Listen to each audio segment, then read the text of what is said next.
First AI Mahabharat is out. Yeah. The guy who's the modern day BR Chopra. Oh my God.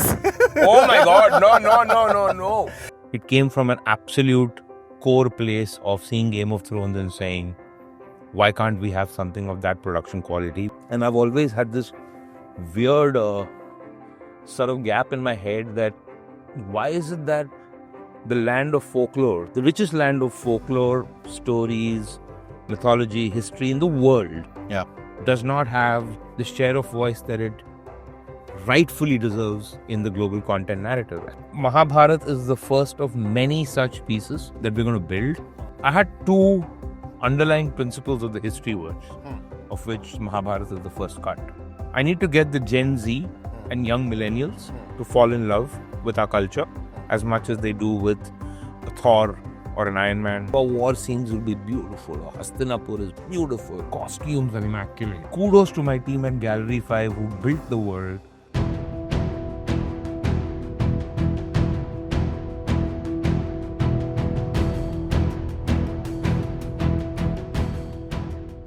Why do one thing when you can ace many? Why be the Jerry Maguire of Bollywood, sports and influencer agenting when you can do a BR Chopra as well?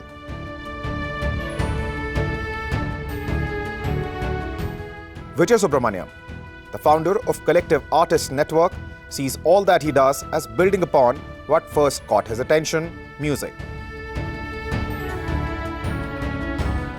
When his band Synaps was disbanded, he did not join another band. Instead, spotted an opportunity: the absence of agents who can identify new talent and help the existing one to find opportunities which can enable them to realize their potential. Now he runs Collective Artists Network and does exactly that. Building on it further, he has ventured into building IPs that can last.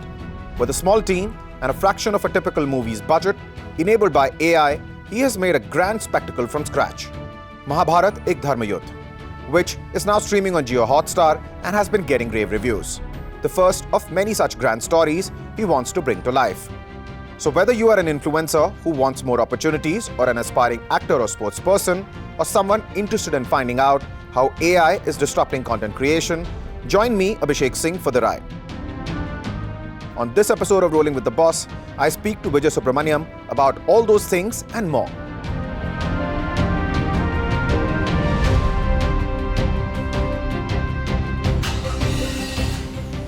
Rolling with the Boss Season 2.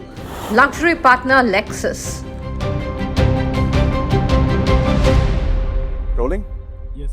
Perfect. So, Yeah. how should I, for the viewers, introduce you? The guy who opened for Iron Maiden, the guy who's the modern day BR Chopra. Oh my God. Oh my God. No. You decide. It's a bit hard, yeah. I mean, it's not. As far as Mahabharat is concerned, the only name that people talk about is, of course, BR Chopra, because the man was a visionary and started what he started, was a phenomena. Yep. Part of everybody who grew up during those decades, right? And now, yesterday, the chief minister, Fadnavis, talked about the fact that, first AI Mahabharat is out. Yeah. Very, very thankful to Honorable Chief Minister for acknowledging and appreciating our efforts. But wow, no man, Mr. B.R. Chopra was a legend in what he did. How do you describe me in the best way possible? See, I started with something which happened years ago, right? When you opened for Iron Maiden, we can, go back to school days or whatever. But right now, what everyone's talking about is, of course, the fact that Mahabharat's out. And I saw the promo, of course. What do you feel? Excellent. I mean, bringing those stories alive. I mean, imagine someone trying to actually do what B.R. Chopra did. Would have cost probably like 1,000 or a couple of thousand crores to make it possible. And those stories are important. They need to be told. Yeah. So you're telling them. Yeah, I feel for me it was very simple. So because you got to the origins. Yeah. I'm a son of a retired army officer. Yeah. So the construct of nation and India has always been extremely close to me. And I've always had this weird sort of gap in my head that why is it that the land of folklore, the richest land of folklore, stories, mythology, history in the world, does not have the share of voice that it rightfully deserves in the global content narrative. And I realized a lot of it came from a point of view of, people, just the cost models and the way the industry cost models and cost structures work. So if you ask me, Mahabharat is the first of many such pieces that we're going to win, that we're going to build. And we're going to build it with a glorious historic past, married with the technological prowess of what the world is yet to see. We recently even announced a partnership with Microsoft, right, for helping us build, better computing infrastructure to sort of say these stories in a more grandiose and scalable way.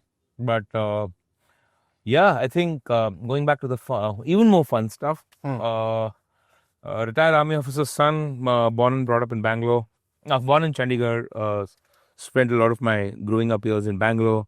And you were born when Operation Blue Star was going on, right? Absolutely. My mom gave birth to me when Chandigarh was in curfew.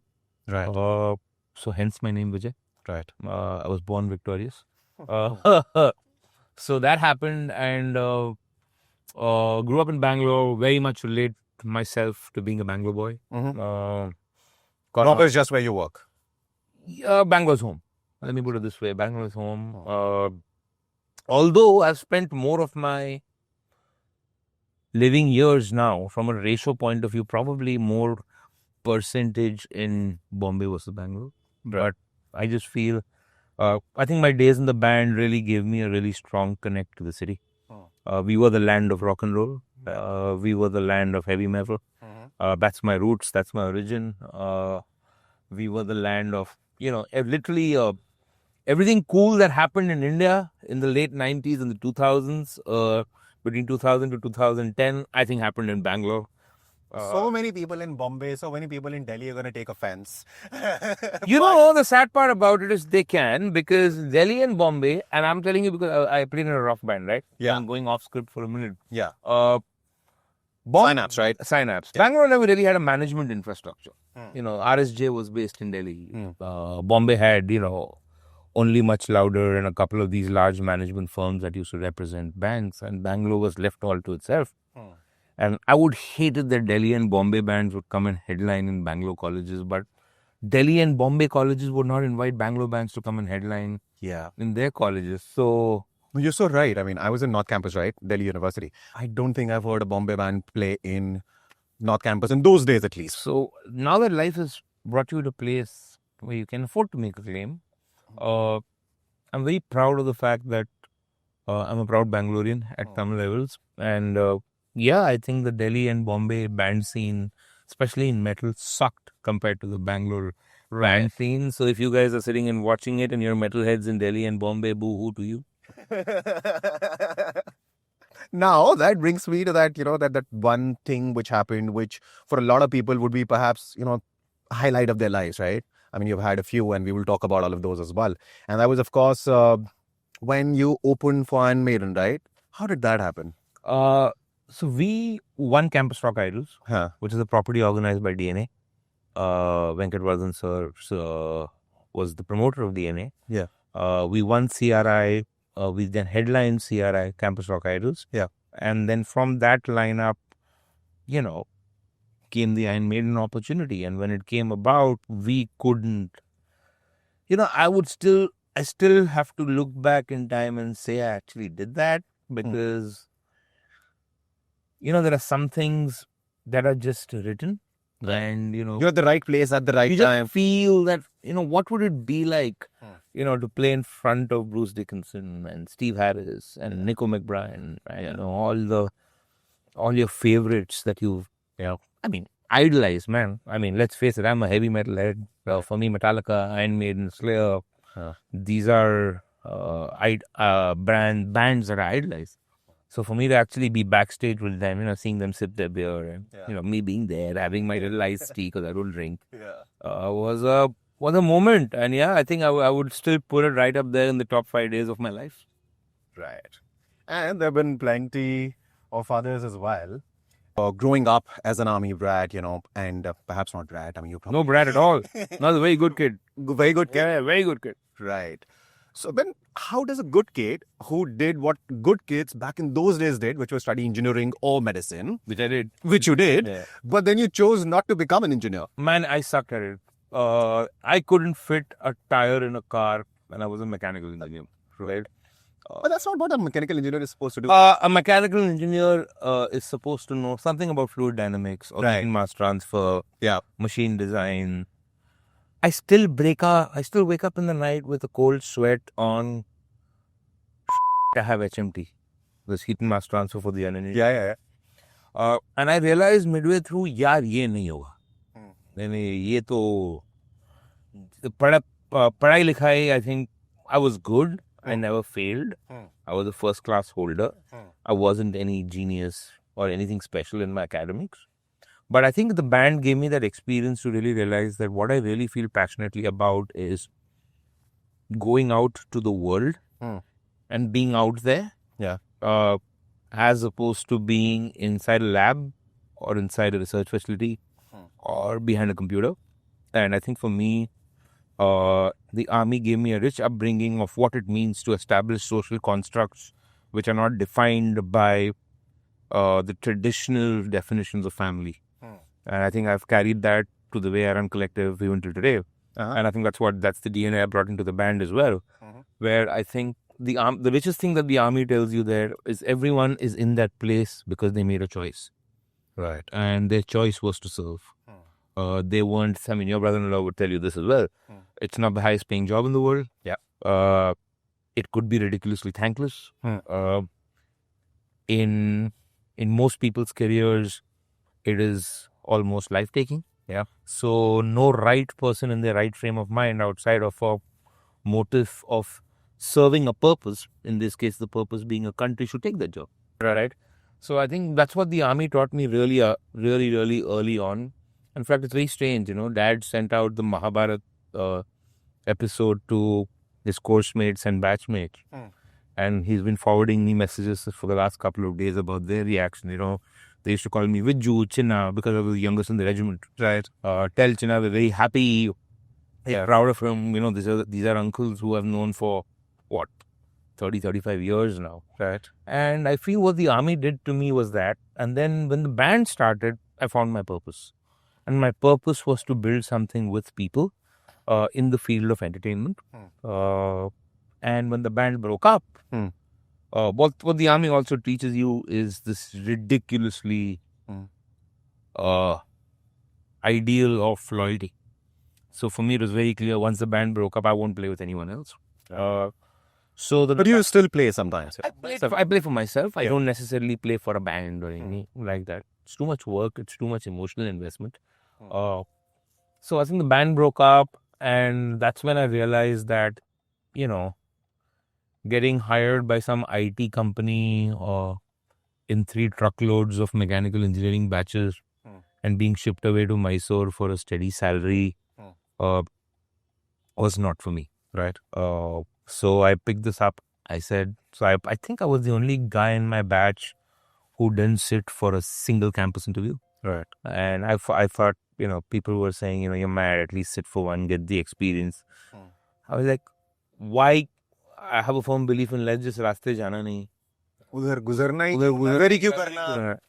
तो मेरे को जिंदगी में कभी people keep asking me कि यार try alcohol. लेकिन जिंदगी में कभी दारू पिया नहीं है, पीना है नहीं, वो इच्छा ही नहीं है, in that sense. So I think that's how the journey of Mahabharat Holdings. Lovely. Yeah. There we are. Oh, nice. Juhu. But that's interesting because that's how you get sucked in. That's how the world convinces you. Yeah. That's how the world convinces you. I mean, you try this. Do it for a while. And then you know what happens. I mean, once you get used to that steady salary, I mean, that's like a drug, right? Like, every month, no matter what you do, just keep doing the bare minimum, you'll keep getting that salary. Yeah. So you refuse that. I refused that. I joined Mahesh's company, Global Sport. Mahesh, at that point in time, when he was starting Global Sport, rented, one of the floors. In my house. Yeah, so you were the landlord for Mahesh Gupri, right? And so Mahesh is a big brother. He and I talk ever so frequently. Yeah. And I can't thank him enough for the opportunity and the, and the launch pad that he gave us.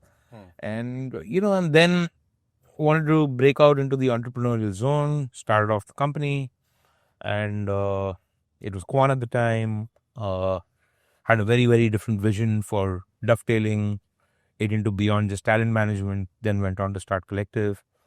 But yeah, I think going back, I think a lot of my life lessons have come from days in cantonment in Shillong, in Delhi. And I think the way I've seen my home, which is, the army is beautifully one of those places where you choose your family.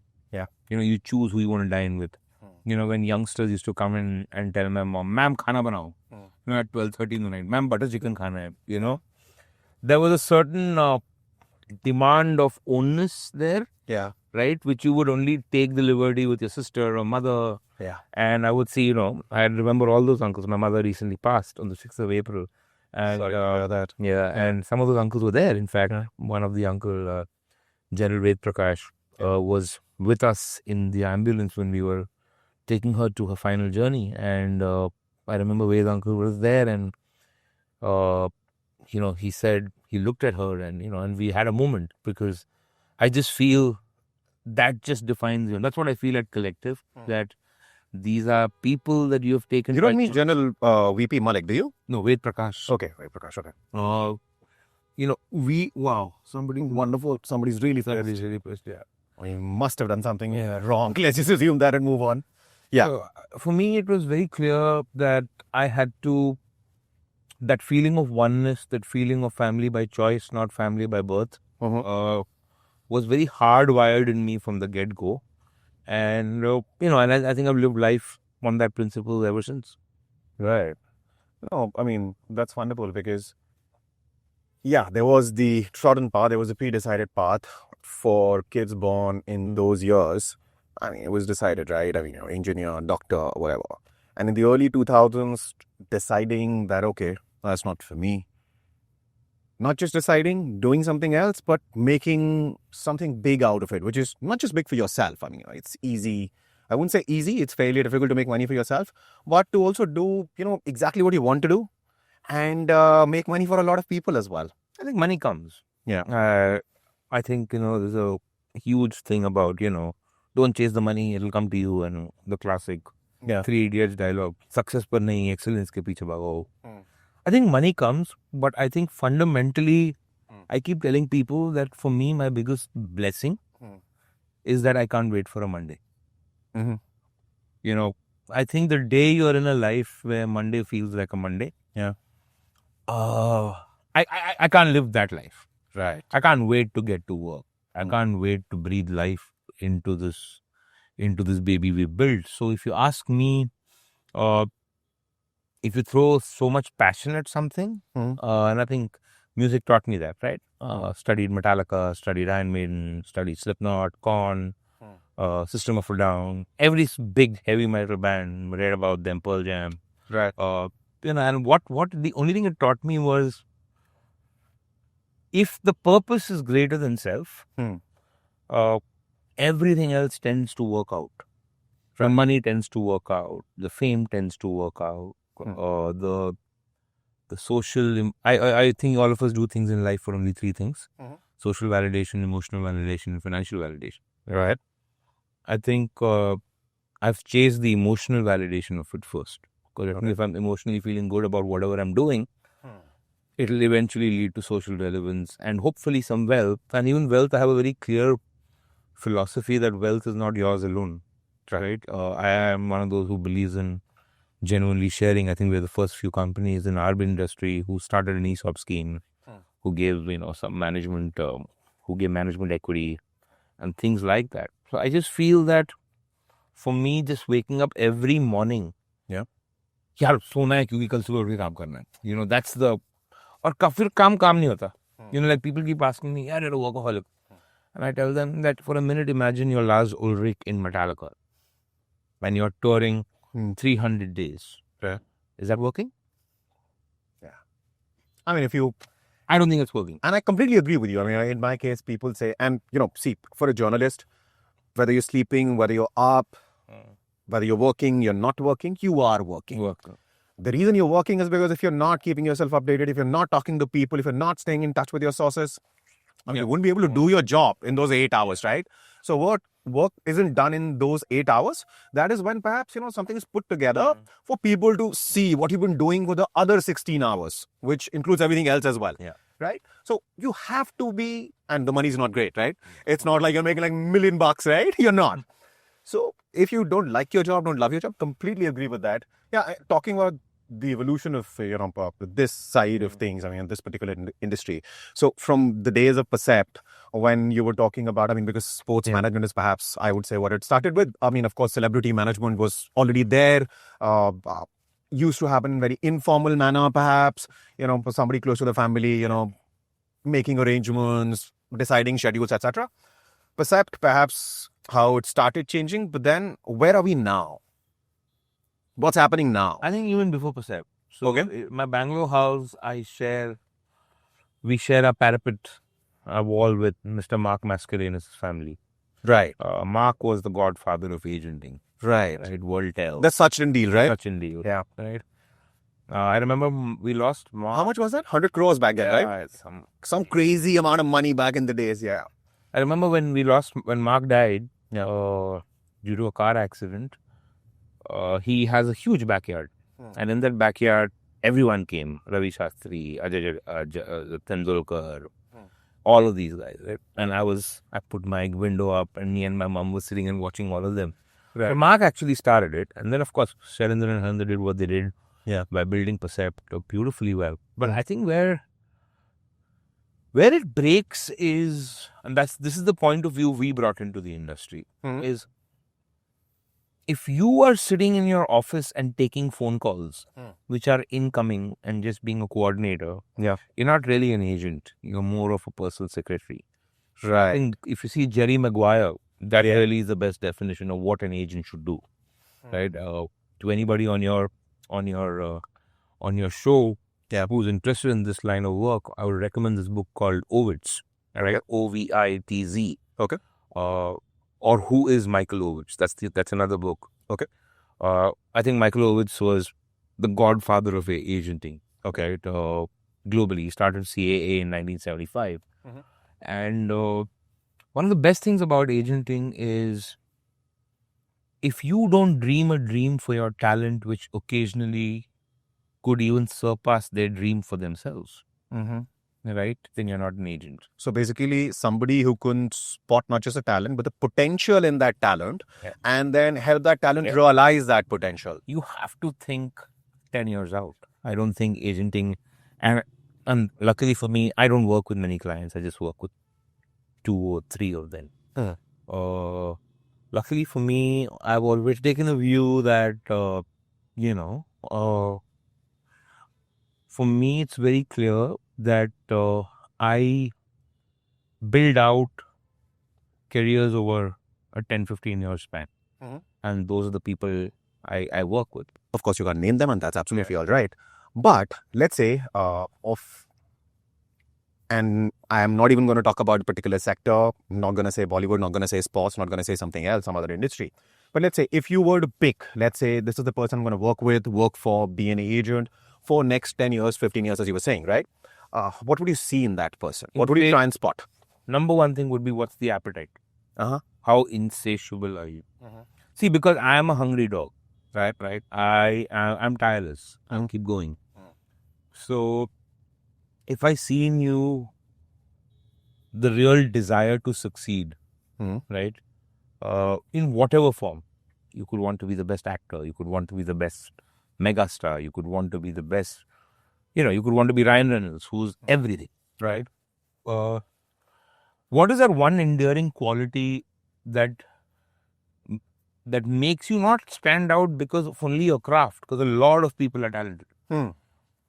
Craft, I think ability in creative fields is overrated. It's as important as honing it, and more importantly, setting infrastructure around it that can make it move, right? Okay. There'll be so many talented singers in the country, you and I don't know of. Right. So for me, the one thing I look forward to is the will to be insatiable, right? For the lack of a better word, can you Steve Jobs yourself? Right. Can you immortalize yourself at least 2 generations out? Hmm. You won't be able to 10 generations out, but at least 2-3 generations out. And I think that's a great way of building a career. Right. I mean, you remember Raj Kapoor till today, Yeah. right? You remember Dilip. I mean, this will be the last generation that may remember a Dilip Kumar, for example, right? But you'll remember Sachin Tendulkar 3 generations out. Yeah. Right. You'll remember Shah Rukh Khan. I think you should update that because what's happening now is that the shelf life of, for example, like you said, Raj Kapoor. Yes, in this generation, people still remember all of that, but gradually, slowly, that time span for everything, just like everything. I mean, we consume media. I mean, it's 30-second clip, much better versus like a 3-hour long podcast. There are plenty of people who would listen to a 3-hour long podcast, but that's also that shelf life is decreasing gradually, eventually, slowly. Would you agree? Oh, it's not decreasing. It's exponentially shrunk. Right. I wouldn't say, and I would actually say I have this way of putting it. The big will become bigger, the middle will become small, and the small will disappear. Right. So if you are a middling actor, hypothetically, you will become a small actor. If you are a big actor, you will become a bigger actor. Right. Right. So like I'll take one name because it's easy to for me. Say for example, someone like a Deepika. I think Deepika is now evergreen, right? She's become bigger and bigger as she's growing, as time is going by, right? And I think her stardom is becoming bigger, her reach is becoming bigger, and I think that's a direct result of once you build that connect with the audience where you are unforgettable for an era. It's very difficult to take that off. Yeah. That said, now let's go back a little bit to some of the things which made Vijay the man that he is, and the philosophies that he has. Oh my God! And the perspective with which you look at things. Right? I was when I was reading up on you, you mentioned very specifically, I met my first girlfriend, and talk to us about that part of your life, and then we'll come to kids and we'll talk about some of the other personal things. So you met her in school, college. Tried to keep it. I've tried to keep life very simple on the personal things, not complicate things. Right. So actually, it's not just related to my wife. I think it's how I treat even my friendships. Yeah, loyalty. One time in, you have to do something really off for me to leave you. I am not one who gives up easily on a relationship. So I think for me, whether it's my family, whether it's my brother, whether it's my kids, a few people I consider family who don't share my surname or whose surname I don't share, but for me they're family. I just feel it's extremely important for you to have certain fundamental principles of that, right? And for me, the same thing. So I usually tend to stick on to one thing. I've done one thing all my professional life, and I usually tend to keep building on it. I played for one band. And there wasn't a band after that. There wasn't a band after that. I run this company. I don't think I'll run another company, right? Because you don't need to. I mean, you've just been growing. Yeah, more than that, I think and that's why it goes back to saying, right? If you have a purpose in mind, growth should technically happen. I don't see any reason why growth should not. Right. But I feel for me, fundamentally, I tend to hold on to things that matter to me much more. And I think that's where even in matrimony or in love or in friendships, I'm an all in or nothing kind of guy. Yeah. So either I'm completely in with it, or you don't have me at all. And I think, and it really has to take a lot for me to walk out of something. Yeah, frankly, that's the only sane way to be. I hope so. So, of course, you marry your college sweetheart. Yeah. And then 2 kids. So 12 and 9. What's like, now you're a practice man. I mean, you've been a father for a while. But it is also around the time when they're, about to enter teenage, right? Daughter's 12. Daughter's 12. She's the She's now, I don't know, she's my daughter. She's become my mother. I'm trying to figure that out. Right. I think today kids grow up so much faster. Yeah. Yeah. Because the other day I'm sitting and she's having some scuffle in school with some of her friends. And I said, I just joke around and tell her, I said, Swara, should I come in and sort it? She said, Appa, I can handle my own battles. Oh my God. I don't need you to come in and solve it for me. I said, okay, just checking in. And the other day, she calls me and said, Nita is a cook. And she says, Nita auntie is coming. She has to make dinner and leave by 7:30. You have to tell me now what do you want to eat. I'm like, okay, this shit is moving a little too fast. But I think daughters are daughters. Yeah. They are where they're at. My son is absolutely mast magan. He's an ace cricketer, ace sportsman. And he's just a chiller. He's a baller. A very, very intense and energetic guy. Very disciplined. Does no cheating, doesn't have sugar because he's into sports and he's 9 years old. You can. Yeah. And, says no to me for ice cream. I'm like, eat it. I'm telling you. He's like, no, Appa, I have a game tomorrow. I said, oh, wow. Wow. Have you shown them? I'm sure they must have at least seen the promo. Have you? Yeah, they're seeing it. They're seeing it on their flight back from Dubai now. And they're very proud of me. My daughter had this huge conversation with me around the pros and cons of AI. I'm like, I'm not you. The world is talking to me about not you. And then I rationally had to explain what we were doing. She said, okay, now it's making sense. Right. But, that is very interesting. Yeah, but she watched Greater Kalesh from TTT, which released on Netflix a couple of weeks ago. They're watching Mahabharat together. I think it's come out beautifully. And I think they will watch it and I'll get a verdict when they land this evening. Right.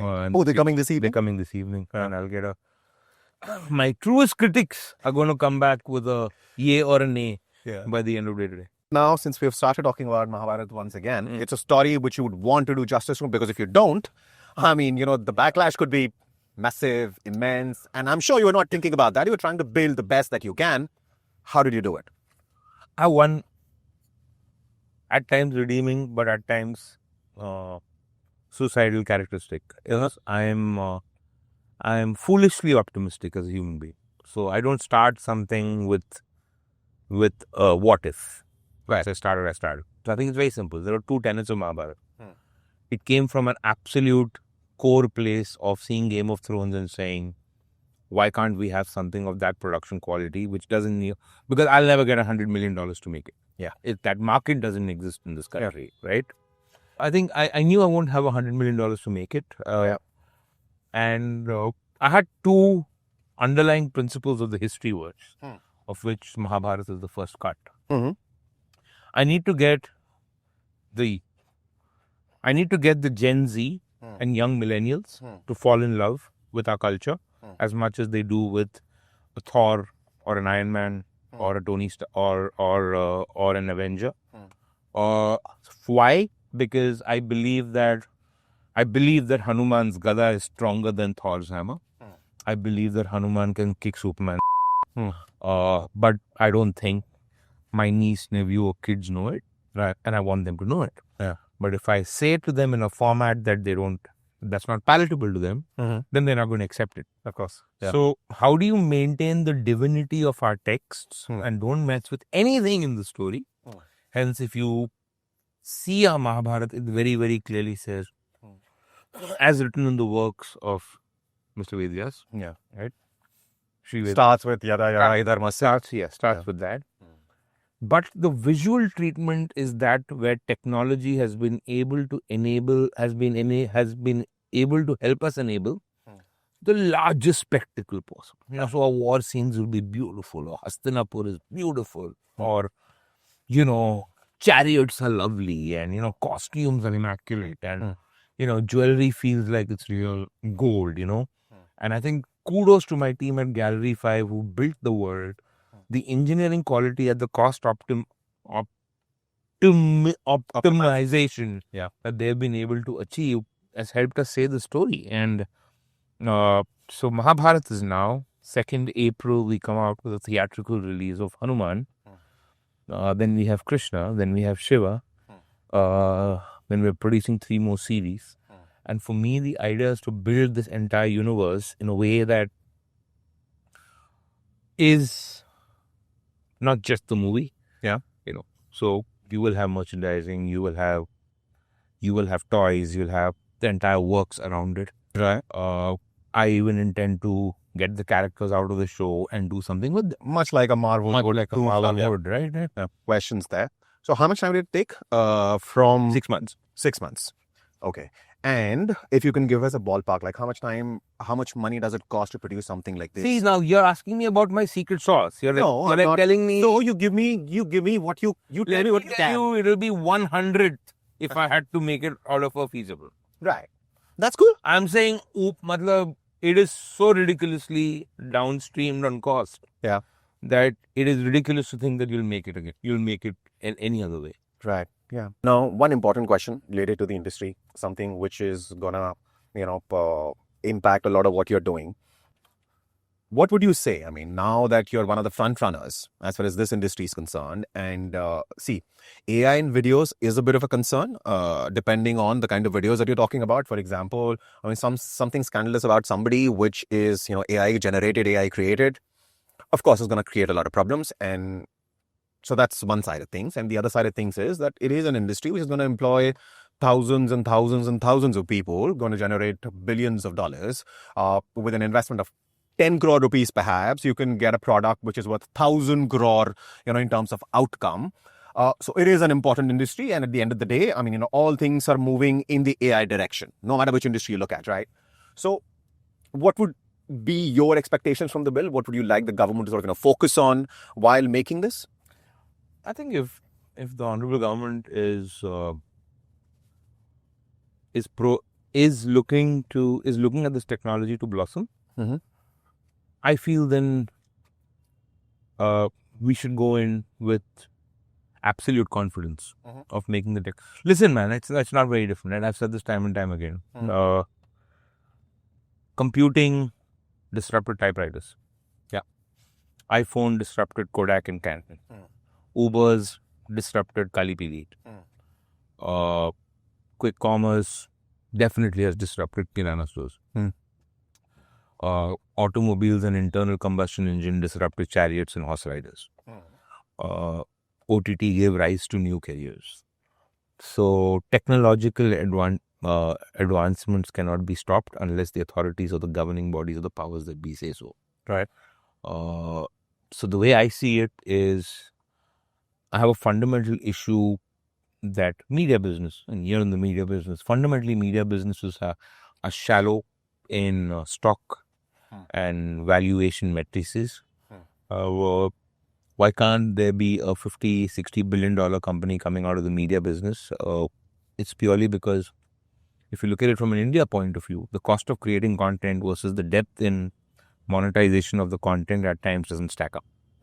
What does this mean? You need to make content faster. You need to make content cheaper. And you need to make content better. Right.